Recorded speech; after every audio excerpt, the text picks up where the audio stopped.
Bega qua bega, that's my message.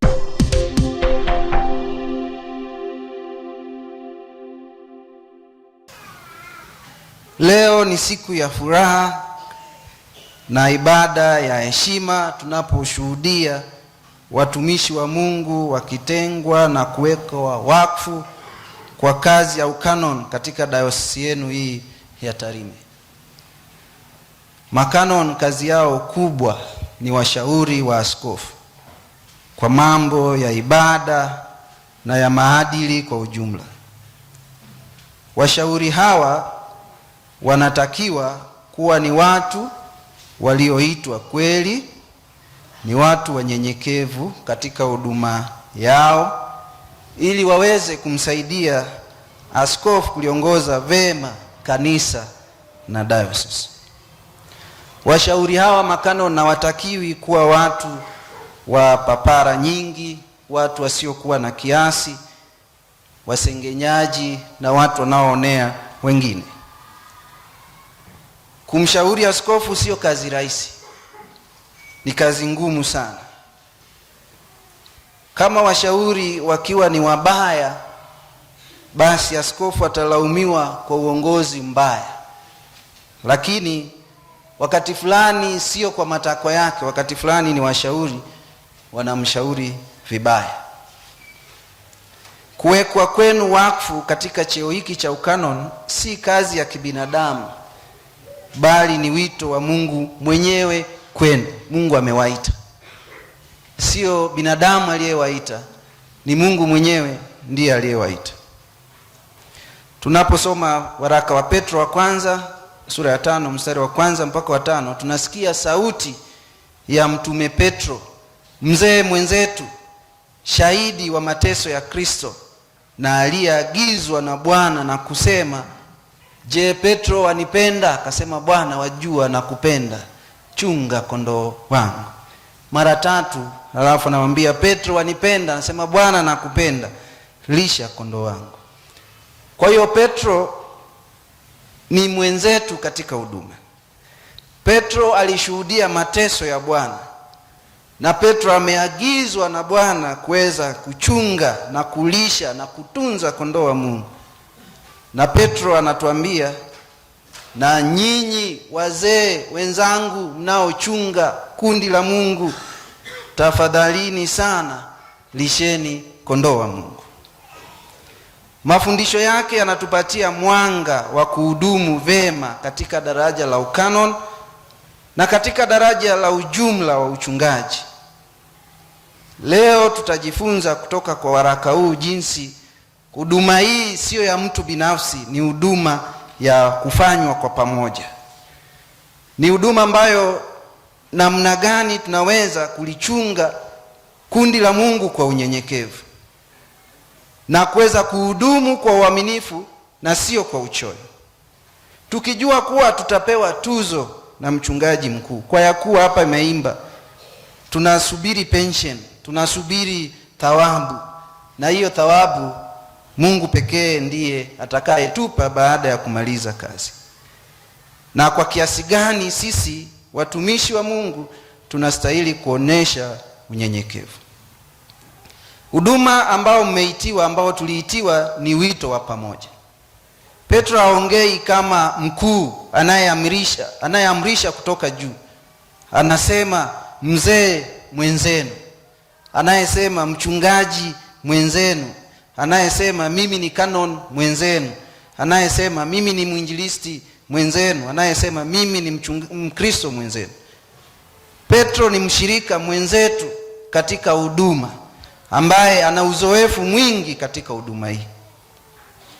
Na tunajifunza kutoka kwake kwamba huduma ni ushirikiano na si nafasi ya kutawala. Kuwa mchungaji, kuwa kanon, kuwa askofu ni kufanya kwa ushirikiano na si nafasi ya kuwa mtawala. Ni kazi ya pamoja tunayofanya kama timu ya mpira. Timu ya mpira, namba 7 hawezi kucheza mwenyewe, lazima ategemee namba 3, lazima ategemee namba 4 na namba 11 na namba 10. Huduma hii tunaifanya kama timu, huwezi kufanya mwenyewe. Lazima tuifanye kama timu ya wachungaji, lazima tuifanye kama timu ya mashemashi, lazima tuifanye kama timu ya waumini wote kwa pamoja, na makanoni wote na askofu. Huduma inayosogea na kuonyesha mafanikio makubwa ni ile huduma inayofanywa kwa pamoja na kwa umoja. Utumishi huu unatokana na Kristo na si ubora binafsi. Si kwamba sisi ni bora, si kwamba sisi ni wazuri kuliko wengine, si kwamba sisi ndo tunastahili kuwa makanoni, si kwamba sisi ndo tunastahili kuwa wachungaji, si kwamba sisi ndo tunastahili kuwa maaskofu, lakini ni utumishi tuliopewa na Kristo mwenyewe. Bwana Yesu asifiwe sana. Petro anayetoa wito huu ni yule Petro aliyeshindwa akamkana Bwana mara 3. Lakini Petro huyu alijifunza kutokana na makosa yake, na aliporejeshwa aliamka kwa nguvu kubwa, akafanya kazi ya Mungu katika kuchunga kundi la Mungu. Na ndivyo sisi watumishi tunaitwa. Sio kwamba sisi ni watakatifu au kwamba sisi ni bora, hatuna makosa. Tunakosea kila siku, lakini Kristo aliyetuita tunarudia kwake, tunanyenyekea na anatufanya bora kufanya kazi hii. Na Petro anatoa wito, lichungeni kundi la Mungu lililo kati yenu. Petro anasisitiza kwamba kondoo ni wa Mungu na si mali ya kiongozi. Bwana Yesu asifiwe sana. Naamini sisi ni jamii hii ya wafugaji na wachungaji. Hakuna mchungaji wa kundi la ng'ombe awe mbuzi au kondoo au anayetunza kuku ambaye wale wanyama wamfahamu. Kondoo, mbuzi na ng'ombe wanafahamu mchungaji wao vizuri sana. Na hata akija mchungaji mgeni, unakuta ng'ombe wote wanaangalia, huyu ni nani? Huyu sio yule tuliyemzoea. Na hata kuku wanafahamu yule anayewalisha kila siku. Kwa hiyo kumbe kuchunga kondoo ni si mali yetu, ni mali ya Mungu. Watu tunaowahudumia si watu wetu binafsi, bali ni mali ya Mungu, waliokombolewa kwa damu ya Yesu Kristo. Kwa hiyo mchungaji lazima awe karibu na watu. Bwana Yesu asifiwe sana. Mchungaji wa kweli anajua harufu ya kondoo. Anajua kondoo yupi anaumwa, kondoo yupi ni kiherehere kwenda kwenye mashamba ya watu, kondoo yupi ni mtulivu, kondoo yupi ana shida fulani. Anajua harufu ya kondoo wake. Yuko karibu na watu, anawatembelea, anawasikiliza, anawafariji, anawaongoza na anawakemea kwa upendo. Bwana Yesu asifiwe sana. Huwezi kukuta mchungaji wa ng'ombe kila siku ana vimbo ni kupiga ng'ombe tu pup pup pup. Hakuna. Anapenda ng'ombe wake, anapenda mbuzi wake, anapenda kondoo wake na kuku wake, anawachunga akiwajua wanathamani mbele yake.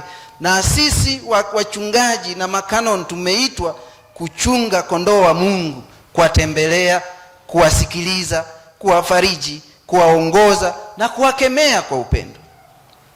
Bwana Yesu asifiwe. Naitwa John Msuma, askofu wa Dayosisi ya Tarime.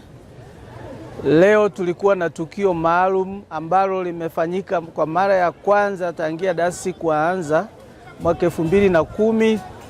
Maaskofu tuliwataja, lakini leo tumewafanyia ibada yao ya kuweka wakfu kwa ajili ya huduma yao ya kusimamia maadili na kanuni za kanisa katika Dayosisi ya Tarime.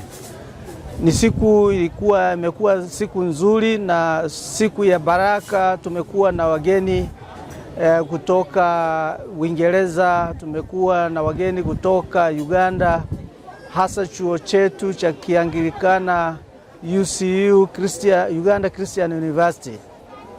Kwa hiyo tumeweka makanoni 13 ambao watasaidiana na askofu kwa ajili ya kuchunga kanisa na kulea kanisa ili kanisa lisimame katika maadili yake, lakini pia kufuata kanuni na Biblia na kuongozwa na katiba ya Dayosisi ya Tarime na katiba ya jimbo la kanisa la Tanzania. Kwa hiyo ni siku ya kipekee. Tumeshiriki vizuri na imekuwa ya kupendeza sana. lakini pia maana ya makanoni kutusaidia katika huduma hiyo ni jambo la kisheria la kikanuni katika mfumo wa kanisa Anglikana. Kwa hiyo ndio maana kanisa linaweka watu mbalimbali kwa ajili ya viongozi, lakini pia kwa ajili ya kusimamia kanisa katika misingi ambayo inastahili. Kwa hiyo makanoni wana nafasi yao. Wapo makanoni ambao watakuingia kwenye baraza la makanoni kwenye kanisa kuu, na wapo ambao makanoni watakuwa washauri wa heshima katika dayosisi ya Tarime kumshauri askofu kwa mambo kadhaa, lakini pia watakuwepo makanoni wa dayosisi ya Tarime kwa ujumla. Kwa hiyo wote ni kumshauri askofu na kuweza kuombeana, lakini pia kuwashauri wachungaji na makanoni wenyewe, lakini pia na Wakristo, ili kanisa lisimame katika misingi na litimize kusudi lake la kuwahudumia Wakristo, lakini kusudi la kupeleka Injili kwa watu wote. Kwa hiyo ndio maana tumekuwa hapa kwa ajili ya ibada hiyo. Tuliiandaa muda mrefu, lakini leo tumefanikiwa kuifanya. Lakini pia ni wito wangu kwa makanoni kwamba wao kama walivyokula viapo vyao, basi wasimamie misingi yao wao wenyewe na kusimamia kanuni na taratibu za kanisa, ili kanisa liweze kusimama katika msingi wake wa kiutume kama tulivyo sisi, kama kusudi la Mungu kwa ajili ya kanisa lake. Kwa hiyo ndio kusudi kubwa, na sio kuwa viongozi kwamba wamekuwa makanoni kwa ajili ya kudidimiza wengine, kuwarudisha nyuma habari. Ni kwa ajili ya kuwashauri na kuwasaidia ili wote tutembee katika njia ya msingi ambayo ni msingi ambao Kristo ameuweka, lakini ameuachia mitume ambao sasa ni sisi ambao ndio watumishi katika kanisa lake.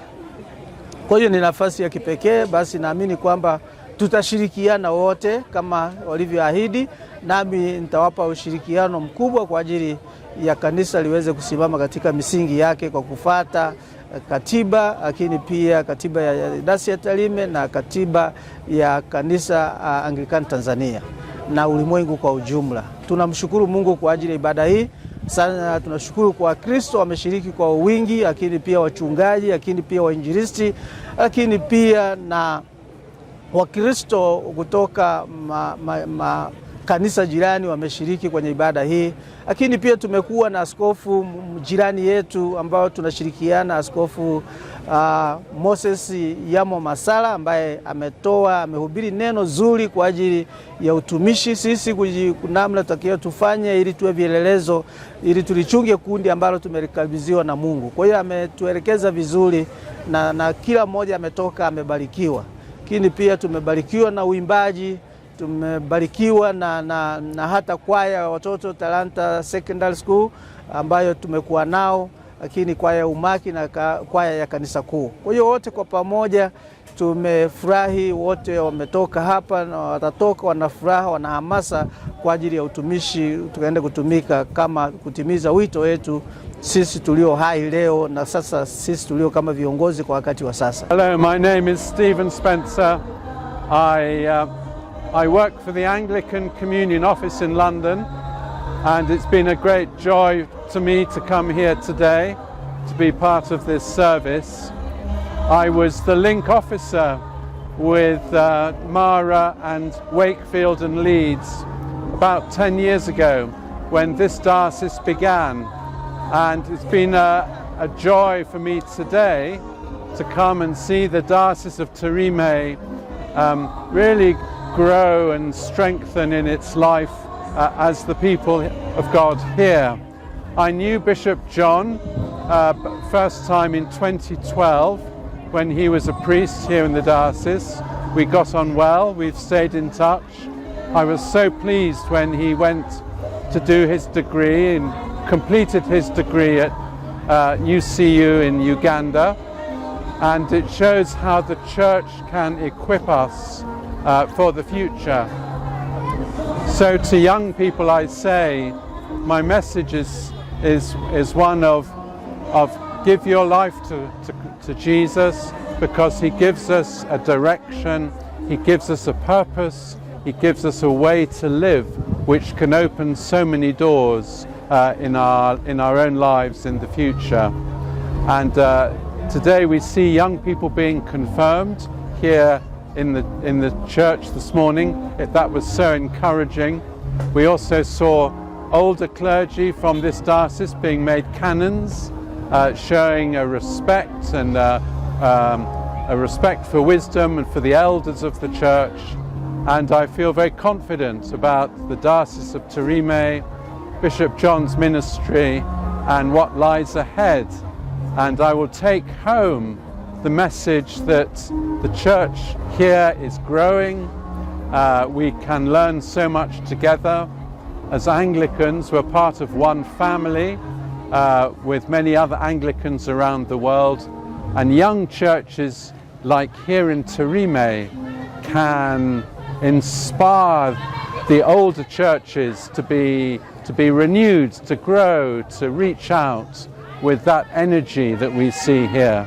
So thank you for having me, and it's been wonderful, and I take back a message of hope and joy back to my country, back to London, back to the UK, and to the Anglican Communion as a whole around the world. Majina, mimi ni mchungaji na kanoni pia Profesa Petero Nyende.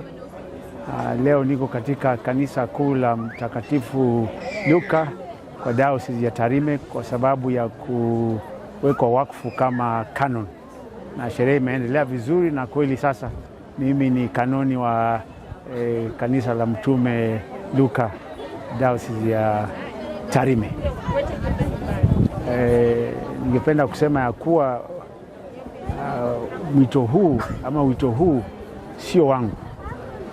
Mimi sikuchagua ya kuwa ningependa kuwa kanoni wa Mtume Luka wa Diocese ya Tarime, ila ni wito kupitia askofu na waamini wa huku ya kuwa mimi nije nitumike hapa, haswa kwa nyanja ya elimu ya theolojia ambayo inahitajika.